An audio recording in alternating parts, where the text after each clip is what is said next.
జై తెలంగాణ కేసీఆర్ గారి నాయకత్వం జై బీఆర్టీయూ సభాధ్యక్షులు బీఆర్టీయూ రాష్ట్ర అధ్యక్షులైనటువంటి గౌరవనీయులు రాంబాబు గారు, గౌరవనీయులు జనగామ శాసనసభ సభ్యులు, మీ కష్టసుఖాల్లో నిరంతరం నిర్విరామంగా కృషి చేస్తున్నటువంటి పల్లా రాజేశ్వర్ రెడ్డి గారు, గౌరవనీయులు శాసన రాజ్యసభ మాజీ సభ్యులు సోదరులు బడుగుల లింగయ్య యాదవ్ గారు, నారాయణ గారు, నిర్మల గారు, దానకర్ణాచారి గారు,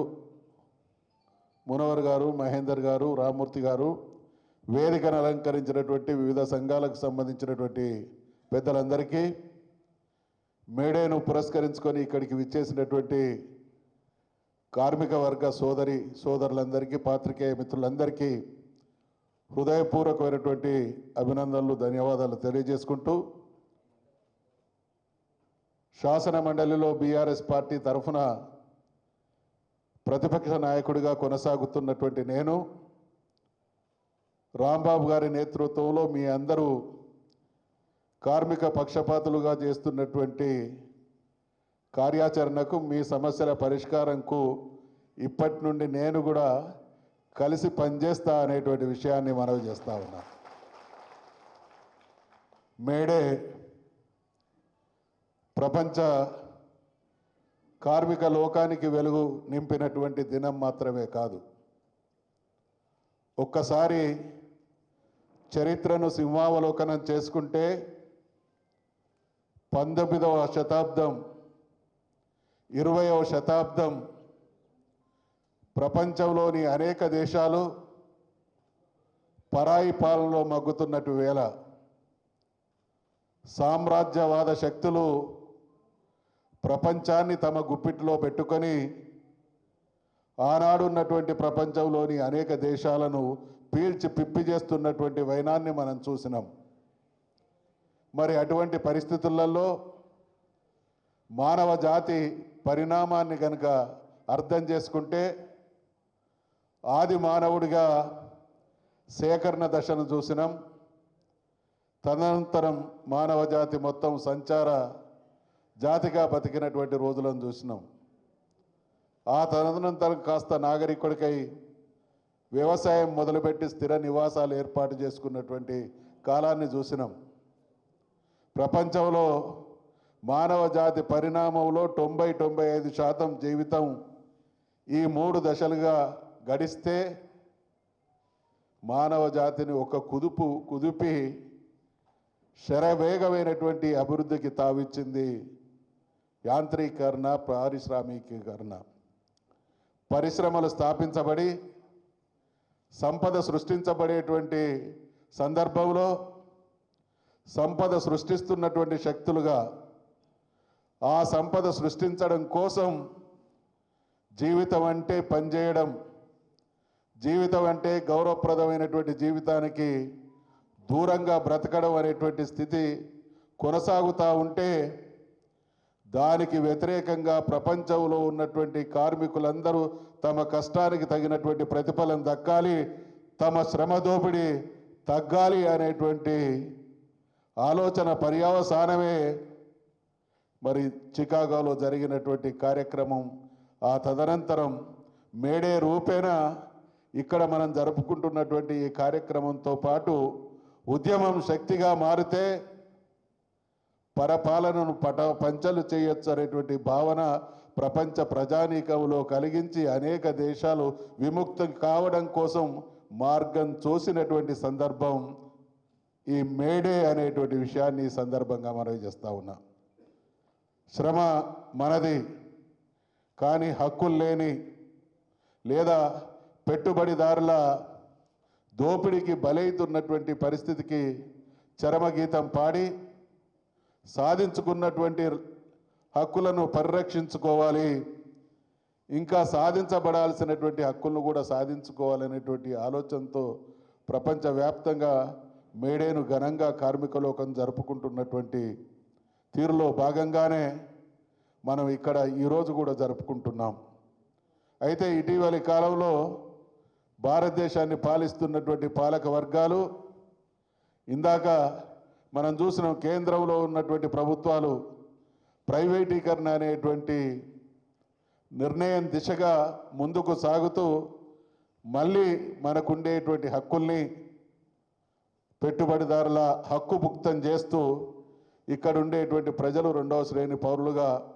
ఏ రకంగా దిగజారుస్తున్నారో దేశంలో ఉన్నటువంటి పాలక వ్యవస్థను గమనిస్తే మనకు అర్థమవుతా ఉన్నది. అదే క్రమంలో మరి ఉన్నటువంటి చట్టాలను కుదించి వాటిని రకరకాలుగా పేర్లు మార్చి ఈ కార్మిక లోకానికి ద్రోహం చేస్తున్నటువంటి సందర్భంగా దీన్ని ప్రతిఘటిస్తాం. ఈ దేశంలో శ్రమను నమ్ముకొని సంపదను సృష్టించి ఆ శ్రమ సంపద సృష్టించడంలో భాగంగా గౌరవప్రదమైనటువంటి జీవితాన్ని ఆశిస్తున్నటువంటి కార్మిక లోకం ఈ ప్రభుత్వాల నిర్వాకాన్ని ఎండగట్టి హక్కులను పరిరక్షించుకోవడం కోసం గౌరవప్రదమైనటువంటి జీవితం కోసం సార్వత్రిక సమ్మె రూపేణ ఒక శక్తి ప్రదర్శన చేయబోతున్నది. కాబట్టి కేసీఆర్ గారి నాయకత్వం బీఆర్ఎస్ పార్టీ ఎప్పుడూ దోపిడీకి అసమానతలకు అన్యాయానికి అవమానానికి వ్యతిరేకంగా ఆవిర్భవించినటువంటి పార్టీ, ఆ వర్గాల ప్రయోజనాల కోసమే పనిచేసినటువంటి పార్టీ. తెలంగాణ రాష్ట్ర సాధన అనేది ఒక ఆత్మగౌరవ పోరాటం, ఒక దోపిడీ దగా నుండి ఈ ప్రాంతాన్ని విముక్తి చేయడం కోసం సాగినటువంటి పోరాటం. ఆ పోరాటాన్ని నడిపినటువంటి నాయకుడికి అన్ని వర్గాల పట్ల ఆదరాభిమానాలు, అన్ని వర్గాల పట్ల సముచితమైనటువంటి గౌరవ మర్యాదలు, అన్ని వర్గాలు కూడా బాగుండాలని కోరుకునేటువంటి వ్యక్తి కాబట్టి ఖచ్చితంగా వారి నేతృత్వంలో ఈ సార్వత్రిక సమ్మెను బీఆర్ఎస్ పార్టీ సంపూర్ణంగా మద్దతిస్తుంది అనేటువంటి విషయాన్ని మనవి చేస్తూ, మరి పోరాడి సాధించినటువంటి తెలంగాణ రాష్ట్రంలో ఆనాడు మనం 14 సంవత్సరాల కాలం సాగించినటువంటి పోరాటంలో కార్మిక లోకం పోషించినటువంటి పాత్ర అనన్య సామాన్యమైనది. ఒకానొక సందర్భంలో తెలంగాణ రాష్ట్ర సాధనోద్యమం అనేటువంటి దీపం కొడిగట్టినటువంటి దీపంగా ఉన్నటువంటి పరిస్థితులలో దాన్ని జ్వాజ్వల్యమానం చేసినటువంటి చరిత్ర కార్మిక లోకానిదే అనేటువంటి విషయాన్ని కూడా ఈ సందర్భంగా గుర్తు చేస్తూ, మరి ఇటువంటి కార్మిక వర్గ ప్రయోజనాల కోసం తెలంగాణ రాష్ట్ర సమితి కేసీఆర్ గారి ప్రభుత్వం ఎటువంటి చర్యలు తీసుకొని ఎటువంటి సహకారం ద్వారా ఈ వర్గాలను హక్కున చేర్చుకొని అప్పటి వరకు సమస్యల్లో పుట్టి సమస్యల్లో పెరిగి సమస్యల్లోనే గిట్టుతున్నటువంటి వర్గాలన్నింటినీ కూడా దగ్గరికి చేర్చి వారిలో ఆత్మవిశ్వాసాన్ని కలిగించి వారి జీవితాల్లో వెలుగులు నింపినటువంటి విషయం కూడా మీ అందరికీ తెలుసు. మరి దానికి భిన్నంగా ఈరోజు రాష్ట్రంలో కొనసాగుతున్నటువంటి ఈ ప్రభుత్వం ఏ రకంగా హక్కుల హరణానికి పాల్పడుతూ ఉన్నది, ఏ రకంగా మేనిఫెస్టోలో చెప్పినటువంటి అంశాలకు కట్టుబడి ఉండక ద్రోహం చేస్తూ ఉన్నది. కేసీఆర్ గారు మేనిఫెస్టోలో చెప్పనటువంటి అనేక కార్యక్రమాలను కూడా అమలు చేసి చూపించి ప్రతి ఒక్కరిలో ఆత్మవిశ్వాసాన్ని పెంపొందిస్తే వారి చెప్పినటువంటి మేనిఫెస్టో హామీలే కాకుండా బీఆర్ఎస్ పార్టీ 10 సంవత్సరాల తన సుదీర్ఘ ప్రయాణంలో పాలనలో అమలు చేసినటువంటి కార్యక్రమాలను కూడా అమలు చేయలేనటువంటి నిర్వాహకం ఈరోజు కొనసాగుతున్నది. కాబట్టి మరి ఇటువంటి ప్రభుత్వ హయాంలో కార్మిక లోకానికి జరిగేటువంటి అన్యాయాన్ని ప్రతిఘటించడంలో, ఎదిరించడంలో, వాళ్ళ సమస్యల పరిష్కారంలో పార్టీతో పాటు నా ప్రమేయం కూడా ఉంటుంది అనేటువంటి విషయాన్ని మనవి చేసుకుంటూ అశేషంగా తరలి వచ్చినటువంటి మీ అందరికీ మరొకసారి అభినందనలతో పాటు నిన్న ఈరోజు చూస్తున్నాం దేశంలో కేంద్ర ప్రభుత్వం నిన్న జనగణనతో పాటు కులగణన చేయాలనేటువంటి నిర్ణయం తీసుకున్నట్టు ఆశ్చర్యం కలుగుతుంది. ఒక్కొక్కసారి వీళ్ళు చేస్తున్నటువంటి కుట్రలను చూస్తూ ఉంటే కాంగ్రెస్ పార్టీ దేశాన్ని సుదీర్ఘకాలం పాటు పాలించినటువంటి పార్టీ, దేశంలో ఉండేటువంటి బీసీలకు అనేక రకాలుగా ద్రోహం చేసినటువంటి పార్టీ. బీజేపీ గడచిన 10-11 సంవత్సరాలుగా అధికారంలో కొనసాగుతున్నటువంటి పార్టీ. వీళ్ళు నిర్ణయం తీసుకున్నంత మాత్రాన్నే బీసీలకు ఏదో ఒరగబెట్టినటువంటి మాటలు మాట్లాడుతున్నారు అని అంటే వీళ్ళ నిజాయితీ రాజకీయ అవసరాల కోసం కాంగ్రెస్ పార్టీ, రాహుల్ గాంధీ, ఇవాళ రేవంత్ రెడ్డి వాళ్ళు తల కిందికి పెట్టి కాళ్ళు మీదికి పెట్టిన అధికారంలో ఈ దేశంలో వచ్చేటువంటి పరిస్థితి లేదు. కాబట్టి దేశంలో ఉన్నటువంటి మెజారిటీ ప్రజలైనటువంటి బీసీలను నమ్మించడం ద్వారా రాజ్యాధికారంలోకి రావాలనేటువంటి ఆలోచన కొనసాగుతుంది. కాబట్టి తెలంగాణలో కులగణన పేరిట, జనగణన పేరిట బీసీలకు చేసినటువంటి అన్యాయం, దానికి చట్టబద్ధత తీసుకొచ్చేటువంటి క్రమంలో ఎన్ని లొసుగులు ఉన్నాయో ఆ లొసుగులతో పాటు ప్రయత్నం చేయడంలో జరుగుతున్నటువంటి వైఫల్యం కూడా మనం చూస్తూ ఉన్నాం. ఆ పార్టీ ఒకవైపు ఇప్పటి వరకు ఈ దేశంలో మరి 50% పైగా ఉన్నటువంటి బీసీలకు కేంద్రంలో మంత్రిత్వ శాఖ లేదు. ఈ దేశంలో ఉండేటువంటి బీసీల జనాభా ఎంతో స్పష్టత లేదు. దేశంలో 50% పైగా ఉన్నటువంటి బీసీలకు కేంద్ర ప్రభుత్వం కేటాయిస్తున్నటువంటి కేటాయింపులు చూస్తే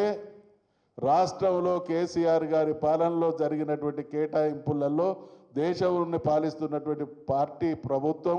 10% కూడా అమలు చేసిన దాఖలాలు లేవు అనంటే ఈ వర్గాలకు ఏ రకమైనటువంటి ద్రోహం జరిగిందో చూస్తున్నాం. కాబట్టి వాళ్ళ రాజకీయ అవసరాలకు భిన్నంగా చిత్తశుద్ధితో కులగణన జరిపి బీసీలకు న్యాయం చేసే దిశగా వాళ్ళ చర్యలు ఉండాలనేటువంటి డిమాండ్ చేస్తూ ఈరోజు రేవంత్ రెడ్డి ప్రభుత్వం రాష్ట్రంలో బీసీల సంఖ్యను తగ్గించి బీసీలకు ఇచ్చినటువంటి ఏ ఒక్క హామీ కూడా కామారెడ్డి డిక్లరేషన్లో బీసీల విషయంలో చట్టబద్ధత తీసుకొస్తాం, ఏడాదికి 20,000 కోట్ల చొప్పున మరి నిధులు కేటాయిస్తాం, కులగణన చేస్తాం, 42% రిజర్వేషన్లు అమలు చేసి మాత్రమే స్థానిక సంస్థలకు ఎన్నికలకు పోతామని అంటూనే లోపాయికారిగా మళ్ళీ ఎన్నికలు జరిపించే ప్రయత్నం లాంటి సాగుతున్నాయి. కాబట్టి ఇవాళ బీఆర్ఎస్ పార్టీగా బీసీల విషయంలో మీ అందరికీ కూడా తెలుసు, కేసీఆర్ గారు ముఖ్యమంత్రిగా కొనసాగినటువంటి కాలంలో బీసీల జీవితాల్లో అద్భుతమైనటువంటి మార్పు, విద్య కావచ్చు, ఉద్యోగం కావచ్చు, అన్ని రంగాల్లో ఈ రాష్ట్రంలో వారు అమలు చేసినటువంటి సంక్షేమ అభివృద్ధి కార్యక్రమాల్లో సింహభాగం బీసీ వర్గాలకే దక్కడం కాకుండా రాజ్యాధికారంలో మొట్టమొదటి రాష్ట్రంలోనే మొట్టమొదటిసారిగా మరి చట్టసభలకు సంబంధించి శాసనసభలో నన్ను, శాసన మండలిలో స్వామి గౌడ్ గారిని ఇద్దరిని కూడా మరి కాన్స్టిట్యూషనల్ పోస్ట్లో ఉంచడం జరిగింది అని అంటే బీసీల పట్ల రాష్ట్రంలో సగభాగంగా ఉన్నటువంటి వర్గాల పట్ల కేసీఆర్ గారి నిబద్ధతకు, నిజాయితీకి నిదర్శనం. కాబట్టి ఈ రాష్ట్రంలో ఉండేటువంటి ఏ వర్గమైనా గతంలో అనుభవించినటువంటి అవకాశాలు, సౌకర్యాలు ఈరోజు అనుభవించినటువంటి దుస్థితి కొనసాగుతున్నది. కాబట్టి మనమందరం కూడా మన ముందున్నటువంటి ఏకైక పరిష్కార మార్గం కేసీఆర్ గారిని మళ్ళీ ముఖ్యమంత్రిగా తెచ్చుకోవడం ద్వారా మాత్రమే ఈ 15-16 మాసాలుగా మనం అనుభవిస్తున్నటువంటి క్షోభ నుండి ఈ జాతిని గట్టెక్కించినటువంటి వారమైతం అనేటువంటి విషయాన్ని మరొక్కసారి మనవి చేస్తూ, సోదరులు అధ్యక్షుల వారికి మళ్ళీ నేను హామీ ఇస్తా ఉన్నా, ప్రతిపక్ష నాయకుడిగా నా సర్వీసెస్ను సంపూర్ణంగా ఉపయోగించుకోండి. తెలంగాణలో ఉండేటువంటి ఏ వర్గం అయితే మా ప్రయత్నం ద్వారా, మా ప్రమేయం ద్వారా ఆనందంగా ఉంటుందో వారి ఆనందం మించినటువంటి ఆనందం మరోటి మాకు వ్యక్తిగతంగా ఉండదు అనేటువంటి విషయాన్ని మనవి చేస్తూ, ఖచ్చితంగా మీ వెంట మేముంటాం. అది రాష్ట్ర ప్రభుత్వాన్ని నిలదీసే చర్య అయినా మంత్రుల దగ్గరికి మరి మనం చర్చలకు పోయేటువంటి సందర్భంలోనైనా మీ వెంట మేము రావడానికి సన్నద్ధమే అనేటువంటి విషయాన్ని మరొక్కసారి మనవి చేస్తూ, కార్యక్రమాన్ని జయప్రదం చేయడానికి వచ్చేసినటువంటి వివిధ సంఘాల సోదరులకు, ప్రతి ఒక్క కార్మికుడికి మరొకసారి మేడే శుభాకాంక్షలు తెలియజేస్తూ సెలవు తీసుకుంటా ఉన్నా. జై తెలంగాణ.